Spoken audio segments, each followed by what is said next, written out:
ये एक खत है देश की उस मीडिया के नाम जिस पर कभी आंखें बंद करके भरोसा किया गया था। पर अब जब स्क्रीन पर शोर है पर सन्नाटे में सच छुपा हुआ है, तो एक आम दर्शक एक छोटे से गांव से अपनी टूटती उम्मीदों की चिट्ठी भेज रहा है। हेलो हाय, मेरा नाम पंकज जीना है और वॉइस नोट इन ड्राफ्ट में आज की चिट्ठी भारतीय मीडिया को है। डियर इंडियन मीडिया, तुमको ये खत लिखने की वजह यह है कि तुमने मेरा भरोसा तोड़ दिया है। ये उस इंसान की चिट्ठी है जो तुम पर कभी आंख बंद करके यकीन किया करता था, जिसे लगता था कि तुम सच के सबसे करीबी दोस्त हो।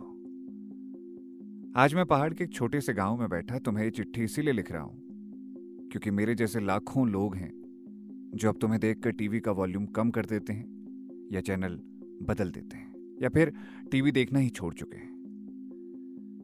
कभी तुम्हें देखकर लोगों ने पत्रकार बनने के सपने देखे थे, लेकिन अब वो यही सोचते हैं कि अगर मीडिया ऐसा है तो मैं इससे दूर ही अच्छा। तुम्हारी खबरें अब लोगों को जानकारी नहीं देती बल्कि डर, भ्रम और थकावट देती हैं। शायद तुम्हें याद भी ना हो, लेकिन इस देश के हर कोने, गांव, कस्बे, शहर में लोग तुम्हें देखकर अपने सच को समझते थे।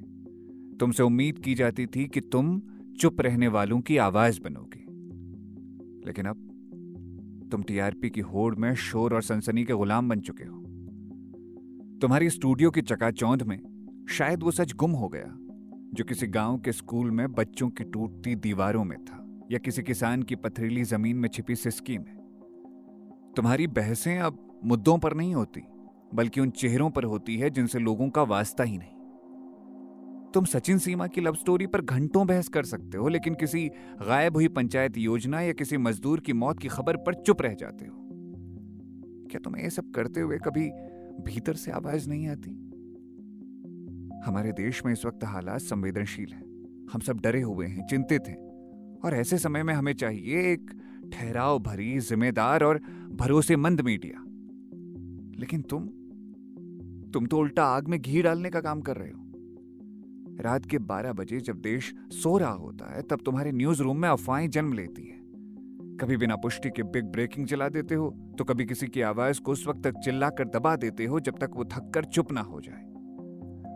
तुम्हारा ये जोश सिर्फ स्क्रीन तक ही रह गया है। जमीन पर कहीं कोई मीडिया वाला अब सच्चाई टटोलता दिखता ही नहीं। इस वक्त देश एक मुश्किल दौर से गुजर रहा है। ऐसे समय में जनता सिस्टम और हर जिम्मेदार संस्था से एक ही उम्मीद रखती है कि वो अपना काम ईमानदारी से करे। लेकिन मीडिया से तो लोगों की उम्मीदें और भी ज्यादा होती हैं, क्योंकि जब बाकी सब चुप हो जाते हैं तुम बोल सकते हो, और तुम्हारी आवाज में वो ताकत है जो देश की दिशा तय कर सकती है। लेकिन तुमने तो इस ताकत को भी बेच डाला, शोर के नाम पर, ड्रामे के नाम पर, टीआरपी के नाम पर। इतिहास जब लिखा जाएगा तो शायद ये भी लिखा जाएगा कि जब देश को सच की सबसे ज्यादा जरूरत थी तब मीडिया ने मुनाफे को चुना। लेकिन अभी भी वक्त है, अपनी राहें बदल लो।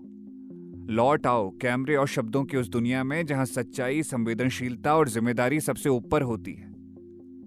वरना वो दिन दूर नहीं जब न्यूज चैनल को लोग न्यूज नहीं, डेली सोप कहकर बुलाएंगे। मैं तुम्हें अब भी देखता हूं, कभी कभी उम्मीद के साथ, कि शायद किसी दिन एक ऐसा एंकर बोले जो शोर ना करे, जो कैमरे से आंख मिलाकर सच कहे, जो ये साबित कर दे कि पत्रकारिता मरी हुई नहीं है। इस वक्त देश को एक सच्ची मीडिया की बहुत जरूरत है, क्योंकि सच्ची मीडिया इस लोकतंत्र की रीढ़ होती है। तुम्हें देखने वाला तुम्हारा एक आम दर्शक जो अब भी तुमसे प्यार करना चाहता है, लेकिन तुमने उसे बहुत तकलीफ दी है। शब्द शायद कड़वे लगे हों आज, लेकिन यह खत गुस्से में नहीं, प्यार से लिखा गया है। क्योंकि जो बातों की परवाह नहीं करते वो चिट्ठियां नहीं लिखते।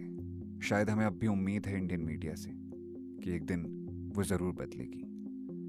आप इस बारे में क्या सोचते हैं? आपके क्या ख्याल है? कमेंट करके जरूर बताइएगा।